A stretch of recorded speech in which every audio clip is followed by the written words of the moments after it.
ya, saya selalu dipanggil ke Mabes, dipanggil ke Polda, dipanggil oleh Kapolri, dan seterusnya dan seterusnya.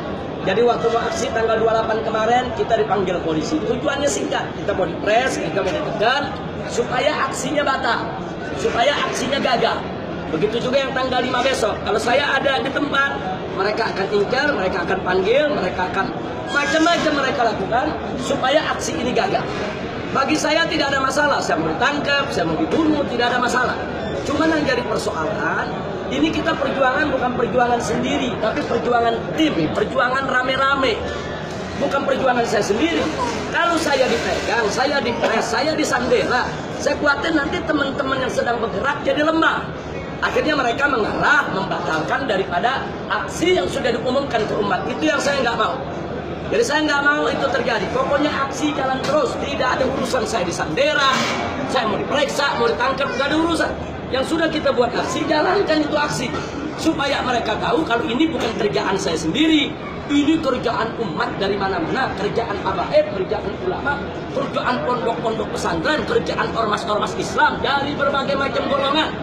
Nah ini yang kita ingin buktikan. Maka itu kemarin begitu mau aksi 28, saya segera cabut untuk umroh.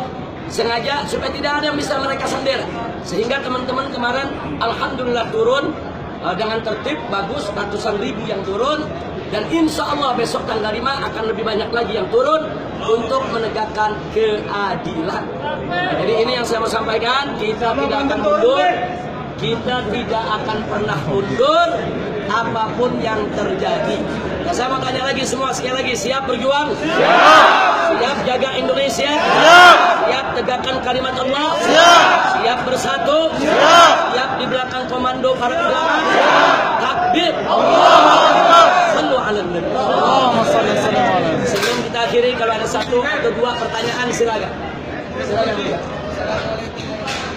Waalaikumsalam.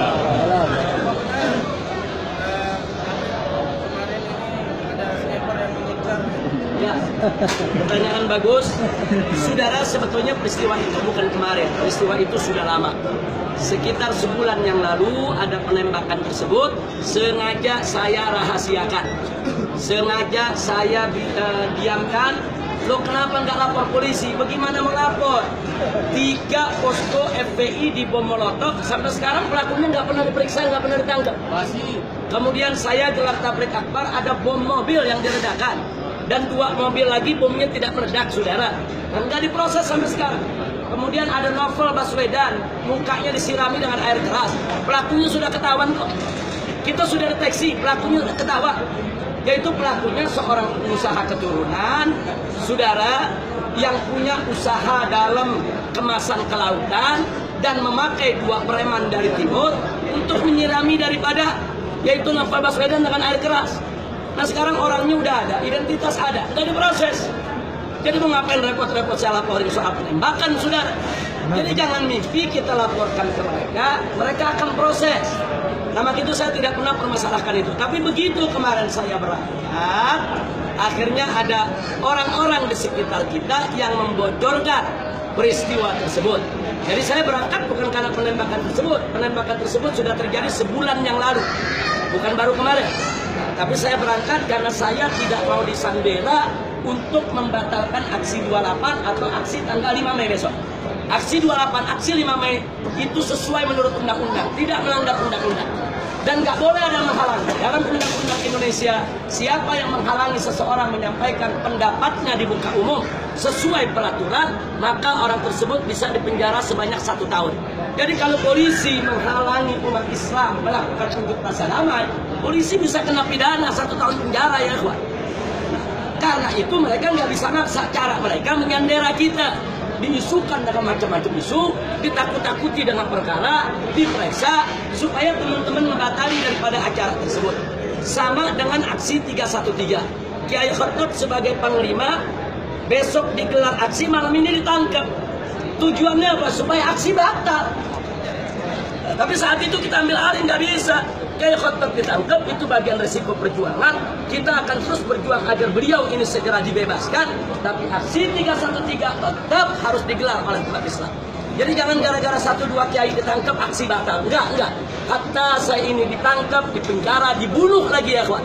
Perjuangan menegakkan yang hak tidak boleh berhenti. Silakan, ada lagi pertanyaan? Dua lagi? Singkat saja. Silakan. Singkat saja, kami solid dengan sikap pemerintah Indonesia. Saya ingin meminta kenapa kita tidak bersolidaritas sekalian? Kenapa tidak membuat kudeta sekalian dengan pemerintah? Terima kasih. Baik, ini pertanyaan luar biasa, vulgar. Jadi pertanyaannya kenapa nggak kudeta aja? Sebetulnya ini pertanyaan bukan hanya di sini ya. Saya keliling dari Aceh, Medan, Lampung, Palembang, di mana-mana. Sampai ke Bima, ke NTB sana, semua pertanyaan sama. Masyarakat udah muak dengan ketidakadilan. Masyarakat udah muak dengan kesenjangan sosial yang terlalu berlebihan. Masyarakat ini sudah muak dengan penghinaan terhadap ulama, Islam, dan lain sebagainya. Cuman yang ingin saya ingatkan di sini, kalau kita masih punya jalan untuk membenahi negara kita tanpa pertumpahan darah,